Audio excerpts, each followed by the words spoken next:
Rajnath ji, news 18 को ये interview, exclusive interview देने का आपका बहुत बहुत धन्यवाद। बिहार के चुनाव का माहौल है, ऑपरेशन सिंदूर के बाद आपका ये पहला इंटरव्यू है हमारे साथ। सवाल बहुत सारे हैं, शुरुआत करते हैं। चुनावी माहौल है तो बिहार से। आपने बिहार में बहुत रैलियाँ एड्रेस की हैं, आप काफ़ी सक्रिय हैं। सबसे पहले ये जानना चाहेंगे कि आप क्या माहौल देख रहे हैं। कल पहले राउंड का मतदान हो चुका है, रिकॉर्ड टर्नआउट रहा है, करीब 65% का टर्नआउट रहा है। तो क्या देख रहे हैं आप, कितनी सीटें देते हैं आप अपने एनडीए को? वैसे हम लोगों की जो सार्वजनिक सभाएं हो रही हैं उसमें जो पब्लिक का रिस्पांस जिस प्रकार से प्राप्त हो रहा है, उसे देखते हुए मेरा स्पष्ट मत है कि सरकार तो बनेगी, लेकिन 2/3 की मेजॉरिटी भी एनडीए को हासिल हो सकती है। 160 से ज़्यादा सीटें। 160 से ज़्यादा सीटें। ये सवाल बार बार पूछा जा रहा है। आपका मुख्यमंत्री चेहरा स्पष्टता से बताइए, कौन है? नीतीश कुमार मुख्यमंत्री बनेंगे, 5 साल रहेंगे? देखिए, उन्हीं के नेतृत्व में चुनाव हो रहा है जी, स्वाभाविक है कि वो होंगे। डिप्टी सीएम एक भारतीय जनता पार्टी का, एक चिराग पासवान की पार्टी का, ऐसा मत बनेगा? अब जो कुछ भी होगा भविष्य में, वो सभी लोग मिलजुल कर उसको बैठकर तय करेंगे कि क्या करना क्या नहीं करना। राजा जी, एक मुद्दा जो आप लोग शुरू से लेकर चल रहे हैं वो है कि बिहार में लालू के उसमें जंगल राज का मुद्दा, कि पहले गुंडागर्दी थी, जंगल राज था। तो इस बार भी आप लोगों ने इस मुद्दे पर पूरे समय से आप बने रहे हैं, मगर इस बार आपके दल के ही एक अनंत सिंह जी जो है अब गिरफ्तार हो गए हैं। गोली चली पहली बार और दुलार चंद यादव मारे गए। इसके बारे में आप क्या कहना चाहेंगे? हो सकता है 1-2 घटनाएं ऐसी हो जाती हैं, लेकिन इसके कारण किसी को ये नहीं कहा जा सकता कि वह फला व्यक्ति जो है माफिया है या ये है वह है। यह तो कुछ सामाजिक जीवन में कभी कभी कुछ व्यक्तिगत नाराज़गियाँ भी होती हैं, इसको इनकार नहीं किया जा सकता है। लेकिन सब मिला जुला कर पूरा प्रिकॉशन हम लोग लेते हैं कि जिनकी छवि साफ सुथरी हो, क्लीन इमेज के जो लोग हैं, उन्हीं को प्रत्याशी बनाया जाए। सावधानी ये बरती जाती है, लेकिन हो सकता है इतनी बड़ी जमात जहाँ पर है, कहीं पर यह चूक हो भी सकती है। इस संभावना को भी मैं नकारता नहीं हूँ। राहुल गांधी इस चुनाव में लगातार कैनवसिंग कर रहे हैं, कैंपेनिंग कर रहे हैं। एक समय में जैसे जैसे चुनाव पास आता गया, अटैक थोड़े पर्सनल होते जा रहे थे। उन्होंने कहा कि मोदी जी वोटों के लिए कुछ भी कर सकते हैं, बोलेंगे तो स्टेज में वोटों के लिए नाच भी देंगे। थोड़ा छठ के समय में भी उन्होंने ऐसा बोला कि उन्होंने यमुना में डुबकी नहीं लगाई, एक सैनिटाइज पॉन्ड में जो है जाके उसके सामने छठ मैया की पूजा कर रहे थे। कैसे देखते हैं इस तरह के रिमार्क्स को आप? मैं समझता हूँ कि इस प्रकार के रिमार्क्स का कोई औचित्य नहीं है, और नौटंकी का प्रश्न यहाँ तक है। मैं समझता हूँ देश अच्छी तरह इस बात को समझता है कि मोदी जी के साथ इस प्रकार के आरोप किसी भी सूरत में चस्पा नहीं होते। वो बहुत ही सीधी और सपाट बात जनता के सामने रखते हैं। जनता को गुमराह करके उन्होंने कभी भी जनता का समर्थन हासिल करने की कोशिश नहीं की है। जो तथ्य हैं उन तथ्यों को ही प्रस्तुत करके जनता का समर्थन वह हासिल करते हैं। इस बार जब कल लोग मतदान डालने जा रहे थे, सुबह सुबह महिलाओं की बहुत बड़ी कतार दिखाई दे रही थी। बहुत ज़्यादा महिलाएं सामने आकर उन्होंने वोट डाला है। इसको आप कैसे देखते हैं? किसके लिए समर्थन है ये? क्या ये जीविका दीदी जो है ये आपकी एक गेम चेंजर स्कीम रही है? जीविका दीदी भी है, लेकिन उसके अतिरिक्त महिलाएं ये महसूस करती हैं कि नीतीश कुमार जी के मुख्यमंत्री रहते हुए कानून और व्यवस्था की स्थिति बेहतर रही है। अराजक की स्थिति नहीं रही है जैसी कि आरजेडी के शासनकाल में हुआ करती थी। एक उसका भी स्पष्ट संदेश पूरे बिहार में है। और आप जानते हैं कि महिलाएं स्वाभाविक रूप से यह चाहती हैं कि किसी की भी सरकार हो, लेकिन कानून और व्यवस्था की स्थिति बेहतर होनी चाहिए, और ताकि वह कभी भी किसी समय भी रात को भी कहीं आना जाना पड़े तो उन्हें किसी प्रकार का कोई भय न हो। और महिलाओं ने यह महसूस किया है बिहार में कि जब वहाँ पर आरजेडी की सरकार थी, लालू जी जब वहाँ के मुख्यमंत्री थे, तो 5 बजे के बाद बाहर निकलने में 10 बार लोगों को सोचना पड़ता था। अब महिलाएं तो कम से कम बाहर निकल ही नहीं सकती थी। इसमें शराबबंदी का भी कोई बड़ा योगदान रहा है? जैसे कि ऑपोजिशन में तेजस्वी जी ने और प्रशांत किशोर ने कहा है कि उनके अगर वो लोग जीत कर आए तो शराबबंदी के बैन को उठा देंगे, लिफ्ट कर देंगे। हाँ। तो क्या इसमें इसका भी कोई फ़ायदा मिला है इनको? कितना फ़ायदा मिला है, कितना नहीं मिला है, इसका सही आकलन करना तो बहुत कठिन है, लेकिन मैं कह सकता हूँ कि इसका भी लाभ निश्चित रूप से मिला है। और महिलाओं ने तो इसे बहुत ही अच्छा महसूस किया है जी। क्योंकि अपनी प्रत्यक्ष आंखों के सामने जब देखती थी कि उनके परिवार के सदस्य लीकर का सेवन कर रहे हैं, शराब का सेवन कर रहे हैं, तो ये उन्हें अच्छा नहीं लगता था। एक बड़ा रेवेन्यू लॉस का एंगल भी इसमें है, करीब 20,000 करोड़ का रेवेन्यू लॉस बताते हैं कि सिर्फ इसकी वजह से हुआ है। तो देखिए, सामाजिक बुराइयों को दूर करने के लिए रेवेन्यू प्रॉफिट और रेवेन्यू लॉस के संबंध में विचार नहीं करना चाहिए, और उसको हम लोग कभी विचार भी नहीं करते हैं। हम राजनीति करते हैं तो समाज बनाने के लिए राजनीति करते हैं, केवल सत्ता हासिल करने के लिए हम राजनीति नहीं करते हैं। इस बार राजनाथ जी एक और फैक्टर देखा गया है जिसकी काफ़ी चर्चा है, वो है प्रशांत किशोर फैक्टर। लोग कह रहे हैं इस बार ये ट्रायंगुलर फाइट है। एक इन्होंने, प्रशांत किशोर जी ने अपनी नई पार्टी जनसुराज बनाई, पिछले 3 साल से बिहार में वो गांव-गांव जा रहे हैं, अपनी बात कह रहे हैं। तो क्या आप पीके फैक्टर कितना बड़ा है, कितना वोट शेयर उनको मिल पाएगा, किसका वोट अधिक काटेंगे, आपका या महागठबंधन का? देखिए, मैं मानता हूँ कि वो फैक्टर इनसिग्निफिकेंट है। अच्छा, इनसिग्निफिकेंट फैक्टर है, उस पर तो विचार करना ही नहीं चाहिए। देखिए, लंबे समय तक अपने मतों का प्रयोग करते करते अब इस देश की जनता राजनीतिक दृष्टि से काफ़ी जागरूक हो चुकी है। अब इस बात को अच्छी तरह समझती है कि कौन वोट काटने के लिए खड़ा है और कौन सरकार बनाने के लिए खड़ा है। इस आधार पर अपने मतों का फैसला करती है वो। तो आप मानते हैं कि वो सिर्फ महज वोट काटने के लिए खड़े हैं, ऐसा जनता समझती है? हाँ, जनता समझती है। माने वो जानती है कि इनको शायद ही एक भी सीट नहीं प्राप्त होगी। लोग ये मानकर चल रहे हैं बिहार में, जो हमारी बातचीत हुई है। मैं अपने आकलन के आधार पर बतला रहा हूँ। जहां आपने एक तरफ जीविका दीदी की बात करी, उसको एक गेम चेंजर स्कीम की तरह आप लेकर आए, तेजस्वी जी ने हर घर में एक गवर्नमेंट जॉब देने की बात की। आप लोगों ने, आप तमाम नेताओं ने खिल्ली भी उड़ाई, कहा कि ये कैसे स्वाभाविक है, ये कैसे होगा, 2 करोड़ फैमिली में 2 करोड़ जॉब कैसे देंगे, इतना पैसा कहाँ से आएगा।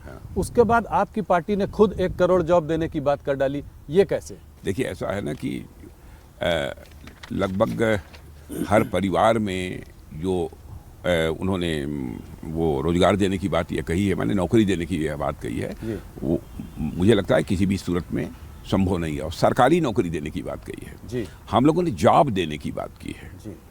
जहाँ सरकारी नौकरी आवश्यक होगी, सरकारी नौकरी भी देंगे, लेकिन उनके हाथों के लिए कोई ना कोई काम मिले जी, ताकि वह अपनी जीविका ठीक तरीके से चला सके। यह हम सुनिश्चित करेंगे। हम जनता की आंखों में धूल झोंक कर उनका समर्थन हासिल नहीं करना चाहते, जनता को गुमराह करके हम उनका समर्थन हासिल नहीं करना चाहते, बल्कि जनता की आंखों में आंख मिलाकर हम लोग राजनीति करते हैं। और किसी भी सूरत में हम अपने कृति और कथन, वर्ड्स और डीड्स में अंतर लाकर क्राइसिस ऑफ क्रेडिबिलिटी यानी विश्वसनीयता का संकट राजनीति में पैदा नहीं होने देते हैं। यह पूरी सावधानी हम रखते हैं। इसलिए जो भी बोलना होता है हम नाप तौल कर ही बोलते हैं। एक और बड़ा सवाल इससे उभर के आता है, और वो ये है रेवड़ी कल्चर का सवाल। प्रधानमंत्री ने खुद इसका क्रिटिसिज्म किया है, मगर अगर आज आप देखें तो हर स्टेट में, चाहे वो मध्य प्रदेश हो, चाहे कर्नाटका हो, अब और आज बिहार में जिस तरह के वादे किए जा रहे हैं, ये कैसे संभव है कि इसको कैसे फंड किया जाएगा, रेवेन्यू कहाँ से आएगी? आप लोग भी बिजली मुफ्त प्रॉमिस कर रहे हैं। आपने कहा है 1 करोड़ 40 लाख महिलाओं को आपने ऑलरेडी 10,000 रुपये दे दिया है, कहा है आगे और पैसा देंगे, 2 लाख तक जाने की बात है। तो ये सब पैसा कहाँ से आएगा? देखिए, जो भी हम लोग घोषणाएं करते हैं बहुत सोच समझकर और एक वेल कैलकुलेटेड फिगर ये होती है कि राज्य के विकास के लिए क्या आवश्यक है, क्या आवश्यक नहीं है। इस बात को ध्यान में रखकर ही हम लोग करते हैं।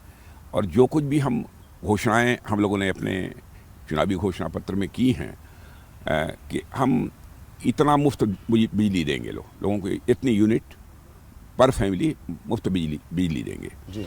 तो मैं समझता हूं कि उनके आर्थिक हालात को सुधारने के लिए, उनकी परचेजिंग कैपेसिटी को बढ़ाने के लिए, उनकी जिसे कहा जाए कि एक अर्निंग की माने कमाई की क्षमता को बढ़ाने के लिए जितना आवश्यक है वही उसी की हम लोग घोषणा करते हैं, बहुत नाप तौल कर। तो जैसे लाड़की बहना, जो और स्टेट्स में जो स्कीम्स हैं वो डायरेक्ट बेनिफिट ट्रांसफ़र की बात करती हैं, आपकी स्कीम जीविका दीदी जो है वो क्या अलग है? क्या वो एंटरप्रेन्योरशिप की बात करती है? जीविका दीदी का तो उसके अर्थ ही ये है कि हम उनको कुछ न कुछ सहायता मुहैया कराएंगे ताकि अपनी वो जीविका ठीक तरीके से चला सकें और उनकी आर्थिक स्थिति पहले के कंपैरिजन में बेहतर हो सके। जब सभी हाथों को काम मिलेगा, चाहे वो जिस तरीके से काम मिले, यदि वह काम मिलेगा तो सभी अपना जो है उस राज्य की अर्थव्यवस्था में कंट्रीब्यूट कर सकेंगे। और यह प्रयत्न किसी भी राज्य सरकार को करना चाहिए और किसी भी राजनीतिक पार्टी को अपने घोषणा पत्र जारी करने के पहले इन सब सारे विषयों पर गंभीरतापूर्वक विचार करना चाहिए। ये बहुत ही सोच समझकर, नाप तोल कर ही हम लोगों ने घोषणा की है। अब जैसे प्रधानमंत्री किसान सम्मान निधि के अंतर्गत 6,000 रुपये प्रतिवर्ष हम किसानों को मुहैया करा रहे हैं। आप किसानों से पूछिए, इसका सीधा लाभ उनको हुआ है। उसके परिणाम स्वरूप अपने खेत की बुआई करने के बाद जो फर्टिलाइजर की आवश्यकता होती है, उस आवश्यकता की पूर्ति 6,000 रुपये से होती है। और उसके बाद फूड ग्रेन का उत्पादन बढ़ता है। तो स्वाभाविक है कि अर्थव्यवस्था को एक ताकत मिलेगी, उससे बल मिलेगा। तो एक दूर की सोच के साथ ही हम कोई आश्वासन देते हैं और कोई कदम उठाते हैं। मूव थोड़ा सा SIR की ओर चलते हैं। शुरुआत में बिहार के चुनाव की शुरुआत में SIR वोटर अधिकार यात्रा राहुल जी ने और तेजस्वी जी ने निकाली थी। उनका मानना यह है कि जो 65 लाख लोग जो डीरजिस्टर हुए हैं इस SIR में बिहार में, उसमें आप लोगों को बहुत फ़ायदा है, क्योंकि आप लोगों ने इसमें घुसपैठियों को बाहर किया है जो कि उनके वोटर थे। तो इसको आप कैसे देखते हैं? अरे मैं कहता हूँ कम से कम बतलाएं तो जी, किनका नाम मतदाता के रूप में रजिस्टर होना चाहिए था, नहीं हुआ। एक भी केस वो सामने नहीं ला पाए। बार बार इलेक्शन कमीशन भी अपनी तरफ से कह रहा है कि यदि आपको जो शिकायत हो वह शिकायत हमारे पास लाइए, हम उसकी जांच करने को तैयार हैं। लेकिन वह भी नहीं दे रहे हैं उनको। केवल देश की जनता को गुमराह करने के लिए कभी खड़े हो जाते हैं बहुत बड़े ब्लैक बोर्ड के सामने और जो है प्रेजेंटेशन देकर लोगों को गुमराह करने की कोशिश करते हैं। भाई तथ्य लेकर जाइए ना इलेक्शन कमीशन के सामने, इलेक्शन कमीशन उसकी जांच करेगा। न करे तो बात समझ में आती है, लेकिन उसी SIR को लेकर कभी हाइड्रोजन बम फोड़ने की बात करते हैं, कभी आइटम बम फोड़ने की बात करते हैं, लेकिन एक सामान्य पटाखा भी नहीं फोड़ पाए। कह रहे हैं कि हरियाणा और महाराष्ट्र का चुनाव आपने चोरी कर लिया, और कहना ये चाह रहे हैं कि बिहार का भी आप चुनाव चोरी करने जा रहे हैं, क्योंकि तो ये क्या, इसको कहीं ना कहीं क्या ये चिपकाने की कोशिश है कि ये डेमोक्रेटिक प्रोसेस को आप लोग उसका उल्लंघन कर रहे हैं, उसको बाईपास कर रहे हैं? देखिए, सच्चाई तो यह है कि बिहार के बारे में भी उन्होंने यही कहा था और उसी के लिए उन्होंने पदयात्रा भी निकाली थी जी, कि वहाँ पर चुनाव आयोग जो कार्रवाई कर रहा था, SIR का जो प्रोसेस चल रहा था, उसी पर उन्होंने क्वेश्चन मार्क लगाया था। अब वहाँ कुछ मिला नहीं, एक भी उदाहरण वो प्रस्तुत नहीं कर पाए। अब जो चुनाव हो गए हैं, अब उनकी चर्चा उन्होंने करनी प्रारंभ कर दी। लंबे समय तक जनता की आंखों में धूल झोंक कर राजनीति नहीं की जा सकती। बाकी और ऑपोजिशन पार्टी जैसे कि TMC, ममता बनर्जी हो या स्टालिन हो तमिलनाडु में, वो भी कह रहे हैं कि SIR हम अपने स्टेट में नहीं होने देंगे। हाँ, क्यों नहीं होने देंगे? वो कह रहे हैं कि जो है नहीं होनी चाहिए। लेजिटिमेट वोटर्स को आप लोग बाहर निकालना चाहते हैं, डेमोक्रेटिक प्रोसेस का उल्लंघन कर रहे हैं। कौन लेजिटिमेट वोटर? मैं उनसे ये पूछना चाहता हूँ, क्या जो बाहर से आकर घुसपैठिए? तो आपका मानना है कि ज्यादातर जो यहाँ से जा रहे हैं वो घुसपैठिए हैं? इन 65 लाख बिहार में काफी ज्यादातर नहीं, उनमें से बहुत सारे लोगों की डेथ हो गई है जी, फिर भी मतदाता सूची में नाम था, वह बाहर हो रहे हैं। बहुत सारे ऐसे लोग हैं जो कि सदैव के लिए बाहर चले गए हैं रोजी रोटी कमाने के लिए, अथवा कुछ लोग ऐसे हैं जो दूसरे देशों में चले गए हैं, यहाँ नहीं रहते हैं, उनका नाम मतदाता सूची में नहीं होगा। एक और बहुत कंट्रोवर्शियल स्टेटमेंट जो राहुल गांधी ने अभी दिया है, वो उसमें आपने टिप्पणी भी की है, मैं ज़रा उसको ज़्यादा स्पष्टता से समझना चाहता हूँ। उन्होंने कहा है कि आर्म्ड फोर्सेस में भी सिर्फ 10% लोग आर्म्ड फोर्सेस को चला रहे हैं। क्यों बोला ऐसा? क्या नियत है? क्या इसके पीछे क्या कहना चाह रहे हैं राहुल गांधी, और आपका क्या जवाब है उनके लिए? देखिए, मैं कहना चाहूँगा कि जो कुछ भी वो बोलते हैं, इस देश में अनार्की पैदा करने की वो कोशिश करते हैं, क्योंकि इस बात को अच्छी तरह समझते हैं कि हम अपने एक्शन के माध्यम से, माने अपनी कृतियों के माध्यम से और अपने काम के माध्यम से हम जनता का विश्वास नहीं हासिल कर सकते, समर्थन हासिल नहीं कर सकते। इसलिए ऐसे ही बेबुनियाद और निराधार बातें जनता के सामने रख कर वह जनता को गुमराह करने की कोशिश करते हैं। लेकिन मैं मानता हूँ स्वस्थ राजनीति वही है जो जनता को गुमराह करके अथवा जनता की आंखों में धूल झोंक कर न की जाए, बल्कि जनता को विश्वास में लेकर राजनीति की जाए। तो पॉलिटिक्स को इस तरह की चीज़ों को आर्म्ड फोर्सेस पर लेकर नहीं आना चाहिए? नहीं, कोई सवाल ही नहीं है। देखिए, आर्म फोर्सेस का जहाँ तक सवाल है, आर्म फोर्सेस का मैं मानता हूँ कि एक ही धर्म है जी वो तो आरक्षण क्या क्या बहुत सारी बातें उन्होंने कही है। जी आर्म फोर्सेस का एक ही धर्म है, वह सैन्य धर्म है। इसके अतिरिक्त उनका कोई धर्म नहीं होता। और आप देखिए, सभी जाति और पंथ के लोग हमारे आर्म फोर्सेस में हैं, और सभी की जो जिस जिस धर्म को मानता है, जिस जिस पूजा पद्धति को वह मानता है, तो सभी इस प्रकार के वहाँ आयोजन होते हैं। उनके अलग अलग वहाँ पर पूजा कराने वाले जो जिन्हें पुजारी कहा जाता है, वह भी जो है मौजूद रहते हैं। किसी प्रकार का डिस्क्रिमिनेशन, किसी प्रकार का भेदभाव जाति, पंथ अथवा मजहब के आधार पर हमारी सेना में नहीं है जी। और मैं समझता हूँ कि कम से कम सेना को छोड़कर ही उन्हें इस प्रकार की बातें करनी चाहिए। सेना को राजनीति में घसीटने की कोशिश नहीं करनी चाहिए। जी राजनाथ जी, ये अग्निवीर स्कीम को भी लेकर विपक्ष ने पहले बहुत बवाल किया है। 2026 में 4 साल इस स्कीम के ख़त्म होने वाले हैं। क्या आपको लगता है कि देश की हालत देखते हुए, सिक्योरिटी कंसर्न्स को देखते हुए 25% से ज़्यादा लोगों को आप रिटेन कर पाएंगे? देखिए, ऐसा है, अग्निवीर बहुत ही एक शानदार स्कीम है, एक अच्छी स्कीम है। और हम लोगों ने यह भी कहा है कि 4 साल का टेरोर पूरा करने के बाद जो लोग भी अग्निवीर हमारे बाहर आएंगे, उनका समायोजन कहीं न कहीं निश्चित रूप से किया जाएगा। अथवा यदि वह रोजगार करना चाहते हैं तो रोजगार करने के लिए भी आवश्यक फंडिंग की व्यवस्था भी सुनिश्चित की जाएगी कि यूथफुलनेस जी यह सेना में बनी रहे। जी यह इंश्योर करना तो मैं समझता हूं कि यह बहुत ही आवश्यक है। उसी आधार पर यह फैसला लिया गया है। लेकिन मैं समझता हूं कि अपने भविष्य को लेकर किसी को चिंता करने की कोई ज़रूरत नहीं है जी। और उसके बारे में हम लोगों के कंसेप्ट में पूरी क्लैरिटी है। हम किसी को कोई क्षति नहीं पहुंचने देंगे। ये सुनकर वो लोग आश्वस्त होंगे। डोनाल्ड ट्रंप जी ने कहा है कि पाकिस्तान न्यूक्लियर टेस्ट कर रहा है। उन्होंने ये कहा है कि रशिया और चाइना जो आज कर रहे हैं, इसको देखते हुए, इसको नज़र रखते हुए हो सकता है अमेरिका भी ऐसा कुछ करने का प्रयास करे, कुछ करना सोचे। चाहता है करे। जी। भारत इसका क्या करेगा? क्या भारत भी कुछ न्यूक्लियर टेस्ट करेगा? ये सवाल है मेरा। भारत क्या करेगा ये तो भविष्य ही बतलाएगा, लेकिन जिसको जो करना है वह करे। हमें इस संबंध में कुछ नहीं कहना है। चाहे पाकिस्तान कर रहा है, चाहे अमेरिका कर रहा है, तो जिसको जो करना है कर रहा है। भारत किसी भय के कारण अथवा किसी दबाव में कोई कदम नहीं उठाता है। जो भारत को भारत के इंटरेस्ट में उचित लगेगा वही कदम हम उठाएंगे। सही समय पे करेगा। सही समय पर सही कदम उठाएंगे। जी। ऑपरेशन सिंदूर के बाद मैं आपसे पहली बार बात कर रहा हूं। मुझे याद है 2024 में आपने कहा था ये भारत वो भारत नहीं है, घर में घुस कर मारेगा। आपने इतने जोरों से बोला था कि पूरे इंटरनेशनल मीडिया ने भी उसको उठाया। ये सच साबित करके दिखा दिया। जी। पर कुछ लोगों का मानना है कि बहुत जल्दी हाथ पीछे खींच लिए। इतनी जल्दी रुक क्यों गए? वो लोग चाहते थे कि थोड़ा और जोरों से पाकिस्तान को मैं इसे पूरी तरह से स्पष्ट कर देना चाहता हूं कि बराबर पाकिस्तान के डीएमओ की तरफ से टेलीफोन आ रहे थे। जी। उनके टेलीफोन आने के बाद तब यह हुआ। माने हम लोग युद्ध पिपासु नहीं हैं। जी। कुछ लोग ऐसे होते हैं जो बराबर चाहते हैं कि युद्ध हो, कन्फ्रंटेशन हो। भारत ऐसा नहीं चाहता है कभी। यदि बार बार उनकी तरफ से आग्रह हो रहा है कि नहीं, अब इसे स्थगित किया जाना चाहिए, बंद किया जाना चाहिए, तो उसके बाद जाकर ये तय किया कि हमको जो करना था वो हमने कर लिया। जी। अब उसके बाद इस युद्ध को आगे बढ़ाने का कोई औचित्य अब नहीं है। आवश्यकता पड़ेगी फिर करेंगे।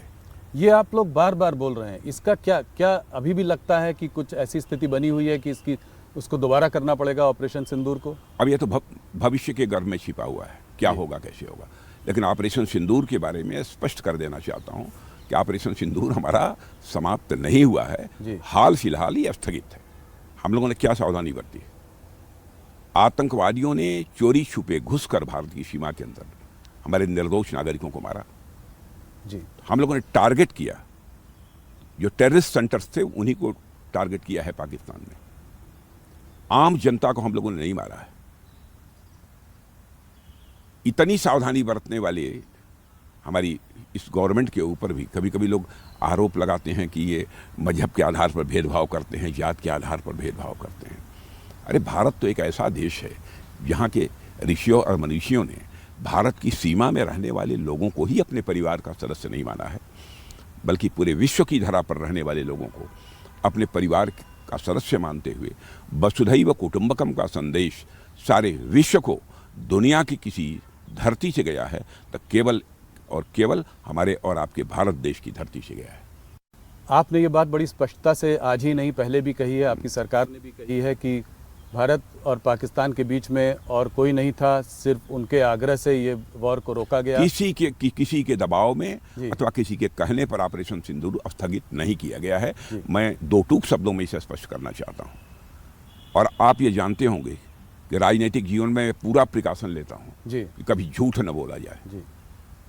एक भी कोई घटना आप मेरे राजनीतिक जीवन की नहीं बतला सकते हैं। मैंने ठीक है, बचपन में कुछ हुआ हो तो मैं नहीं कह सकता हूँ, प्रारंभिक राजनीतिक जीवन में, लेकिन उसके बाद मैं सावधानी बरतता हूँ। लेकिन मैं भी इंसान हूँ, कभी कोई गलती हो सकती है, लेकिन इस संबंध में मैं पूरी तरह से आश्वस्त हूँ। जो कुछ भी मैं कह रहा हूँ सोच समझ कर कह रहा हूँ। प्रेसिडेंट ट्रंप ने फिर भी अनेकों बार ये कहा है कि उन्होंने जो है बड़ा रोल इसमें प्ले किया है इसको बंद करवाने में, और क्योंकि हम नहीं माने उसका खामियाजा भी हमें भुगतना पड़ रहा है। हमारे ऊपर टैरिफ लगाया गया है, वीज़ा के तमाम रेस्ट्रिक्शंस आ रहे हैं। इसके बावजूद आपने अभी 10 ईयर का डिफेंस जो है पीट हेग्सेथ के संग 10 इयर्स डिफेंस पैक्ट किया, ऐसा क्यों? वो कह रहे हैं उसके बावजूद हमारे साथ समझौता किया ना जी। हाँ, इसका मतलब कि सारे इंडिकेशंस पॉजिटिव हैं जी। तो आप मानते हैं कि ये जो तनावपूर्ण की स्थिति जो बनी हुई है दोनों देशों के बीच अब पहले से बेहतर है? अब इसके बारे में विचार करना पड़ेगा, तनावपूर्ण है कि नहीं है, क्या है, इसके बारे में मैं नहीं बतला सकता। इसके बारे में तो ये जो लोग बोलते हैं वही बतला सकते हैं। इस बार आप लोगों ने पाकिस्तान को डटकर हम लोगों ने सबक सिखाया। टेरर कैंप्स के साथ उनके 11 जो है डिफेंस बेसिस को भी हमने तबाह किया, उसमें क्षति पहुंचाई। इसके बावजूद वहाँ के जनरल मुनीर को प्रमोशन मिला। वो तमाम तरह की बातें करते हैं। क्या पाकिस्तान कभी बाज आएगा अपनी इस तरह की करतूतों से? प्रमोशन मिला कि प्रमोशन उन्होंने ले लिया वो पाकिस्तान के बारे में कुछ कहा नहीं जा सकता जी। वहाँ पर तो आप जानते हैं कि आर्मी का एक प्रकार से वर्चस्व है। थोड़ा सा पाकिस्तान से हटकर अफगानिस्तान की ओर चलते हैं। अफगानिस्तान के फॉरेन मिनिस्टर मुताकी जी हमारे यहाँ पे आए हुए थे। उसी बीच पर दोनों की पाकिस्तान और अफगानिस्तान के बीच में झड़प भी हुई। पाकिस्तान ने काबुल में बमबाजी भी की। पाकिस्तान का ये कहना है कि इस सब के पीछे भारत का हाथ है, इशारा हमारी तरफ है, क्या कहेंगे? पूरी तरह से बेबुनियाद और निराधार आरोप है। हम लोग कहीं भी किसी भी प्रकार के कन्फ्रंटेशन में विश्वास नहीं करते हैं जी। हम तो पूरे विश्व में शांति चाहते हैं। हम इसी के पक्षधर हैं। हम किसी को ये उकसाएंगे नहीं कि उसके किसी के साथ संघर्ष किया जाए। हाँ, लेकिन हमें कोई छेड़ेगा तो हम छोड़ेंगे नहीं। हमारी नीति पूरी तरह से स्पष्ट है। किसी बैसाखी का सहारा लेकर हम अपने आत्मस्वाभिमान की रक्षा नहीं करते हैं जी। हम स्वतः करते हैं, फैसले स्वतः लेते हैं और स्वतः जो कार्रवाई करनी होती है हम कार्रवाई भी करते हैं। लेकिन हम विश्व में संघर्ष नहीं चाहते, ये हमारी मूल सोच है।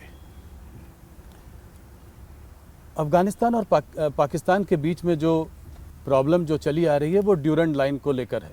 वो ड्यूरेंट लाइन को लेकर विवाद रहा है। मेरा सवाल आपसे सिंपल सा है, भारत का इसमें क्या मत है? जो भी मामले हैं आपस में सारे देशों को बैठकर सुलझाना चाहिए। हम किसी देश के मामले में हस्तक्षेप नहीं करना चाहते। यदि दोनों देश सहमत हों कि नहीं हस्तक्षेप होना चाहिए, किसी को आकर जो है बातचीत का सिलसिला प्रारंभ करना चाहिए, उस समय सोचा जा सकता है। मान न मान मैं तेरा मेहमान, इसमें हम लोग विश्वास नहीं करते। बांग्लादेश के जो इंटरिम लीडर हैं मोहम्मद यूनुस, वो अक्सर प्रोवोकेटिव स्टेटमेंट्स देते रहते हैं। हाल में उन्होंने एक पाकिस्तान जनरल को जो बांग्लादेश का नक्शा दिया उसमें नॉर्थ ईस्ट बांग्लादेश में था, बांग्लादेश में दिखाया। इस पर आप क्या कहेंगे? बहुत ही दुर्भाग्यपूर्ण है, इससे उनको बचना चाहिए। और जहाँ तक पड़ोसी देशों का प्रश्न है, पड़ोसी देशों के साथ हम अपने रिश्ते बेहतर बनाकर रखना चाहते हैं। किसी भी प्रकार की तनावपूर्ण स्थिति अपने पड़ोसी देशों के साथ हम नहीं चाहते हैं। राजन जी, इससे एक लार्जर बड़ा सवाल ये निकल कर आता है कि आज क्या एक समय में हम पाकिस्तान से लड़ते रहते थे, पाकिस्तान से हमारा प्रॉब्लम था, उसके बाद गलवान हुआ तो हमारा चाइना से भी थोड़ा तनावपूर्ण माहौल बना रहा, अब बांग्लादेश। तो क्या ये तीनों फ्रंट पर एक तरीके से अशांति का एक माहौल है? 3 फ्रंट हमारे लिए खुल गए, इसको हम कैसे डील करेंगे? इससे हम कैसे आगे निकलेंगे? अब जितनी भी समस्याएं आएंगी, जो भी चैलेंजेस हमारे सामने आएंगे, भारत की वो अपनी क्षमता है कि सारी चैलेंजेस को मीट आउट कर सकती है, सारी चुनौतियों का सामना कर सकती है, उसका समाधान निकाल सकती है। लेकिन हम लोग शांति में विश्वास करने वाले लोग हैं, हम अशांति नहीं चाहते हैं। लेकिन इसका मतलब यह नहीं कि भारत कायर है। जी।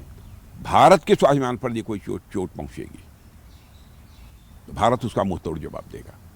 बस इतना ही मैं कहना चाहूँगा। पड़ोसी देशों में भी स्थिति सहज और सामान्य होनी चाहिए, यह हमारी सोच है। पड़ोसी देशों का जहाँ तक प्रश्न है, पड़ोसी देशों के साथ हम अपने अच्छे रिश्ते बनाकर चलना चाहते हैं, क्योंकि हमारे अटल जी जो हमारे नेता थे वो भी बराबर कहा करते थे कि हमें बराबर सावधानी ये बरतनी चाहिए, हमें ये बात ध्यान में रखनी चाहिए कि ज़िंदगी में दोस्त बदल सकते हैं लेकिन पड़ोसी कभी नहीं बदलता। बहुत बड़ी बात आपने कही। आप डिफेंस मिनिस्टर लंबे समय से रहे हैं, थोड़ी सी बात करते हैं आपके आने के बाद जो चेंजेस आए हैं, जो रिफॉर्म्स आए हैं, थोड़ा सा आपसे समझना चाहेंगे। आजकल के दौर में एयर सुपीरियॉरिटी होना बहुत ज़रूरी है। जो भी अभी हाल और एयर सुपीरियॉरिटी अपनी दिखा भी दी हम लोगों ने। जी जी जी बिल्कुल, उसी से सवाल, वहीं से मैं 2-3 सवाल उस पर पूछना चाह रहा था। हाल में MiG-21 को भी हमने फाइनली जो है रिटायर किया है। उसका रिप्लेसमेंट तेजस, उस पर हमारा भरोसा है।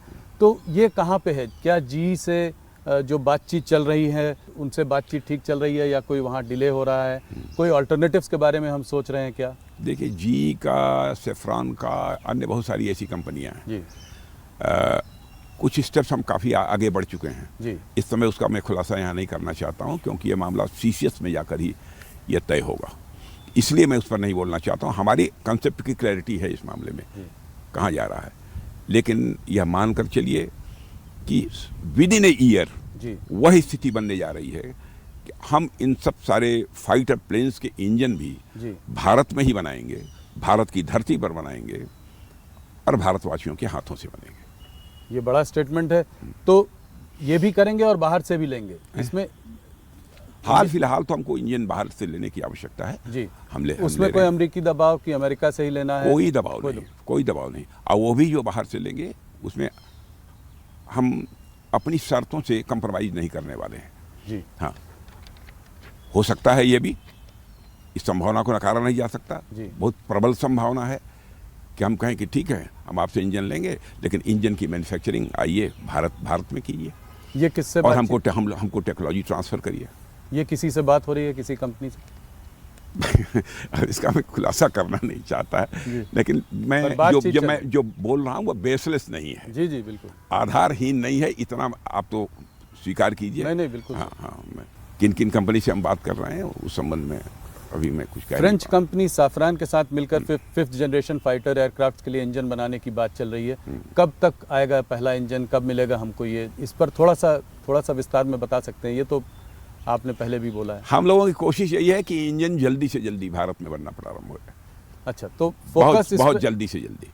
अब इस संबंध में एक फैसला CCS के द्वारा होना है। मैं समझता हूँ कि वह भी बहुत ही जल्दी हो जाएगा। तो कोलैबोरेशन बाहर की कंपनियों से हो सकता है, पर बनना भारत में। ये इस बात पर काम चल रहा है। जिसके साथ भी हम अपने ये एग्रीमेंट करें, जिसके साथ भी हम समझौते करें, वो टेक्नोलॉजी भी ट्रांसफ़र करें। टेक्नोलॉजी ट्रांसफ़र भी हो। तो जो 5th generation fighter advance medium combat aircraft की बात हो रही है, AMCA, उसका डिज़ाइन तैयार हो चुका है? वो बात कहाँ तक आगे बढ़ी है? प्रोग्रेस अच्छी है, संतोषजनक है। तो इस पे कुछ टाइमलाइंस वगैरह आप दे सकते हैं? कुछ जल्दी होना चाहिए। जल्दी। एक एक्सपर्ट्स कह रहे हैं इसमें 10 साल तक लग सकता है पूरी प्रतिक्रिया को होने में। तो कुछ ये ठीक है? थोड़ा समय लग सकता है, लेकिन अब वो 10 साल लगेगा मुझे ऐसा नहीं लगता है। 10 साल से पहले होने की उसके पहले भी हो सकता है। ऑपरेशन सिंदूर में हमारा रफाल को लेकर कैसा एक्सपीरियंस रहा? बहुत ही अच्छा एक्सपीरियंस रहा है। रफाल ने करिश्मा किया है और बहुत ही शानदार जो है ये फाइटर प्लेन है। तो ये 114 जो रफाल वो है, ये कब तक पूरा हो जाएगा? अब प्रतीक्षा करिए, समय की बात होती है, बातचीत होती रहती है, तो उसमें कुछ समय लग सकता है, लेकिन प्रोग्रेस सब मिला जुला कर ठीक है। राजनाथ जी, ये देखा गया है कि मॉडर्न वॉरफेयर में ड्रोन्स का एक बहुत बड़ा रोल है। ये हमने ऑपरेशन सिंदूर में भी हम लोगों ने देखा है। तो अमेरिका से MQ-9 ड्रोन मिलने में देरी हो रही है क्या, मेरा ये सवाल है। और स्वदेशी ड्रोन्स, ये कैसे, इस पर आपकी क्या प्रतिक्रिया है, कैसे इसमें आपका क्या विजन? वैसे स्वदेशी ड्रोन पर हम लोगों का काम शुरू हो गया है जी। स्वदेशी ड्रोन्स हमारे भारत में बनेंगे। और तो इसके बारे में कुछ ज़्यादा बता सकते हैं? और MQ-9 ड्रोन्स जो हैं वो उस पर कुछ देरी हो रही है या समय पे है? जो समय तय था उस समय के अनुसार ही डिलीवरी होनी चाहिए जी, ऐसा मेरा विश्वास है।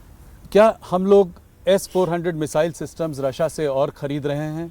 क्या रशिया Su-57 फाइटर जेट जो है उसको इंडिया में बनाने की कोई बात है? इस पर कुछ बात आगे बताएं। S-400 का जहाँ तक प्रश्न है, S-400 की हमको आवश्यकता है। तो हम और लेना चाह रहे हैं रशिया से? बिल्कुल, मिलेगा तो लेंगे। और Su-57 फाइटर जेट इंडिया में बनने की कुछ बातचीत चल रही है? इस संबंध में अभी कुछ नहीं कहूँगा। ब्रह्मोस मिसाइल्स पे अगर बात करें, ऑपरेशन सिंदूर के दौरान ये काफ़ी इफेक्टिव रही, बहुत इफेक्टिव था। कुछ देशों से हमारे पास जो है इंटरेस्ट भी आ रहा है इनमें, तो क्या ये हमारे इसको अगर बाहर देशों से इंटरेस्ट आ रहा है तो इससे डिफेंस एक्सपोर्ट्स पर कोई बड़ा असर पड़ेगा? बहुत बड़ा असर पड़ेगा। कुछ आंकड़े देकर इसको समझाएं। हाँ बिल्कुल, हमारा एक्सपोर्ट का ये आंकड़ा बढ़ेगा, क्योंकि इस समय तक अप्रॉक्सीमेटली 25,000 करोड़ का हम एक्सपोर्ट कर रहे हैं। हमारा एक टारगेट है जी कि 29-30 समाप्त होते होते हमारा एक्सपोर्ट मिनिमम 50,000 करोड़ तक का पहुंच जाए। सिर्फ और इससे हम कॉन्फिडेंट हैं कि हम 50,000 करोड़ के अपने एक्सपोर्ट के लक्ष्य को हासिल करने में कामयाब होंगे। सिर्फ ब्रह्मोस को लेकर कि नहीं, पूरे टोटल डिफेंस? जी। क्या आपने देखा होगा कि इंडिजनाइजेशन का सिलसिला भी हम लोगों ने तेजी के साथ प्रारंभ किया है। जी। बहुत सारे आइटम्स के बारे में हम लोगों ने फैसला किया है कि चाहे जो भी हो हम भारत में ही बनाएंगे, भारत की धरती पर ही बनाएंगे, भारतवासियों के द्वारा ही वो बने, यह हम सुनिश्चित करना चाहेंगे। यह हम लोगों का फैसला है। पॉजिटिव इंडिजनाइजेशन लिस्ट बनाई है हम लोगों ने जी, तय कर लिया है कि हमारे यहाँ 550 आइटम हैं जी। किसी भी सूरत में हम दुनिया के देशों से इसको इंपोर्ट नहीं करेंगे, भारत में ही इसको बनाएंगे। ऐसे ही कुछ लोकल रिप्लेसमेंट यूनिट्स होती हैं, तो लगभग 5,000 ऐसी यूनिट्स को हम लोगों ने तय किया है। अब वह भी सारे आइटम्स हम विदेशों से नहीं लेंगे, लेकिन भारत में ही बनेंगे। और अब तक आपको जानकर खुशी होगी, लगभग 2-2.5 हजार ऐसे आइटम्स हम लोगों ने भारत में बनाना शुरू कर दिया है। तो बहुत ही शानदार प्रोग्रेस है इंडिजनाइजेशन के मामले में, स्वदेशीकरण के मामले में। तो आत्मनिर्भरता में डिफेंस सबसे आगे चल रहा है, ये बोला जा सकता है। अब मैं सबसे आगे अपने को कैसे कहूँ, लेकिन यह है कि इंडिजनाइजेशन में जो प्रोग्रेस है जी, स्वदेशीकरण में जो प्रोग्रेस है भारत में रक्षा क्षेत्र में, वो बहुत ही संतोषजनक है। अग्नि 6 मिसाइल का टेस्ट कब होगा? ये हमारी जो है लॉन्गेस्ट इंटरकॉन्टिनेंटल बैलिस्टिक मिसाइल है, इसके बारे में कुछ बताएं। प्रतीक्षा करिए। काफ़ी चर्चा में है, काफ़ी स्पेकुलेशन भी है। मैंने सोचा आपसे डायरेक्ट पूछूं तो कुछ सवाल का जवाब कैसे बतला दूं, लेकिन प्रतीक्षा करिए। पर होगा सब जो होगा सब अच्छा होगा, अच्छा होगा, आपको खुशी होगी। अच्छा चलिए, आपने ना कहते हुए भी थोड़ा कुछ कहा। क्या न्यूक्लियर सबमरीन प्रोजेक्ट डिलेड है? डिलेड तो नहीं कह सकते हैं, लेकिन हाँ थोड़ा कुछ समय थोड़ा अधिक लगा है, ये बात तो सही है, इसको मैं स्वीकार करता हूँ। लेकिन वो भी बनकर तैयार हो जाएंगे, ज़्यादा डिले उसमें नहीं है। 1 लाख करोड़ की लागत इसमें लगी है, तो पर आप सेटिस्फाइड हैं कि ये आप चल रही है, प्रोग्रेस बहुत अच्छी है, प्रोग्रेस ठीक है? पहले से प्रोग्रेस और इम्प्रूव की है। हम लोग आत्मनिर्भरता और स्वदेशी की बात कर रहे हैं, तो क्या आप ये भी कहेंगे कि स्वदेशी वेपन सिस्टम और प्लेटफॉर्म आज जो है वो हमारा अपना होना चाहिए, हमें किसी और पर डिपेंडेंट नहीं होना चाहिए? यही है।